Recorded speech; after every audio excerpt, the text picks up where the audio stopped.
Alright, so yun, makakatikim ng hard race ang ating mga ibon ngayon. Medyo late na release sila eh. 8:20 nung na-release, so ang speed na natin ngayon, time check 10:01. So ang 10:01 is nasa 1.4 pababa. 9:58 kasi yung 1.4, so start na tayo mag-abang.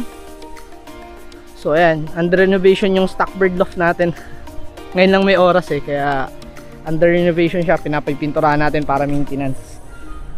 Ito yung ating flyers loft. So abang-abang muna tayo, medyo naglolo ko yung Merc, yung clacking system ng Alpha. Oh, no! Sana maayos bago dumating yung mga ibon natin. At taas na ng sikat ng araw, makakatikim ng hard race sa mga YB natin. Ating mga superstars. Yan, Tres Marie, bali, ano pala yun, 3 hen yung natira sa atin na panlaban. Yung dalawa doon, sinali natin ng fun race. Sana medyo maganda-ganda yung pwesto. So, balikan ko kayo mamaya pag may parating tayong ibon, guys. Sa atin na to. May dalawa. Ano sila?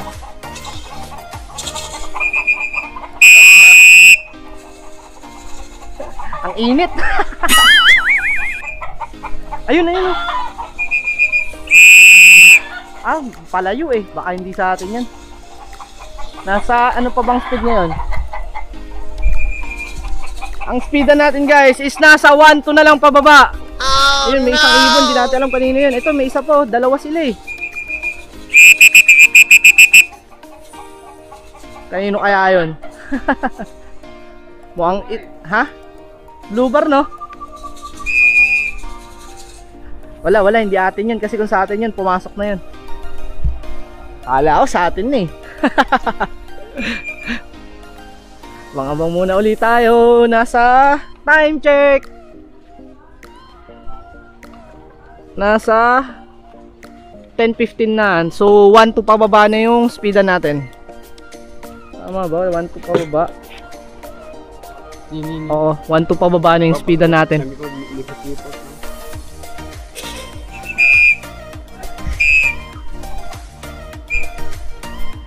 Ang taas na ng araw, guys.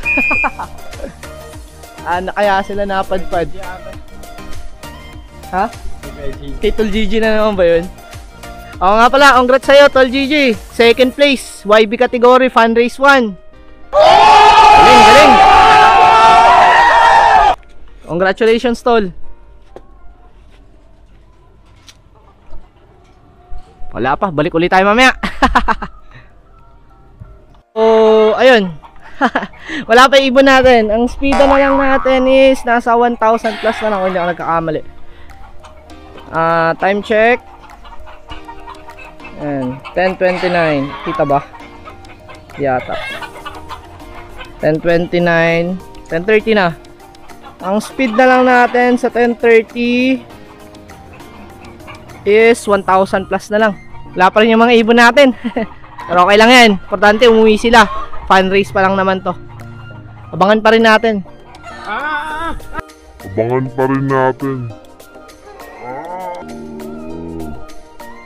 Binulaga kami nung isa, guys. Sakto nung pag off ko ng video, biglang dumating. Pero naklak na namin. Dalawa ba sila dumating? Dito bigla siyang gumanon, guys. Nasa na yun? Loko-loko yun ha. Nasa na yun si Chromium. Chromium, nasa ka na? Saan na yun? Ito guys. Yung dark check na yan oh.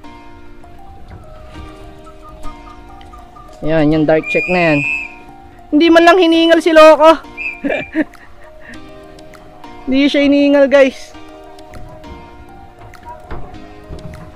So yun, nakarating na isa.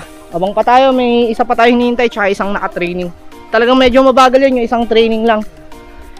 Sakto ba naman kung kailan binideo natin, tsaka naman na-off yung na-off yung cam.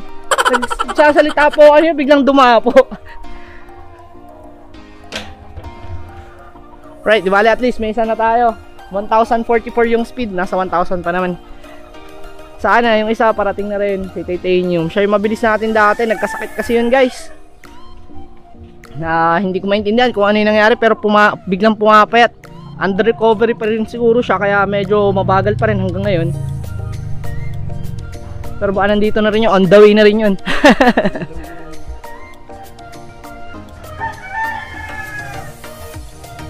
Abang-abang uli tayo. Balik uli ako mamaya guys. So ayun, napakaangas ni Titanium. Kung kailan pumasok kami, nalingat lang kami saglit, tsaka naman siya dumating ngayon, uminom ng tubig.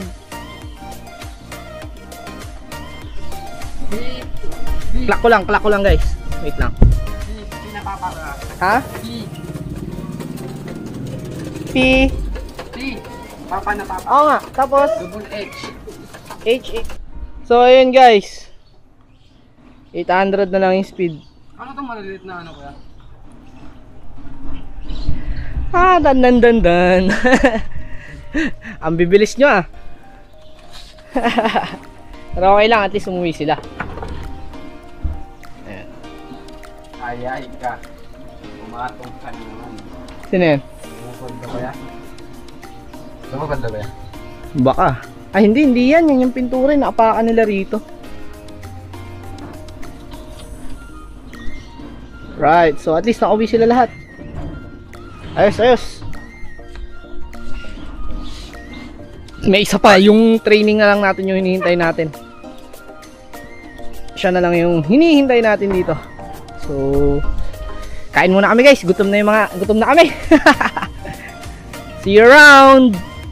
Peace out.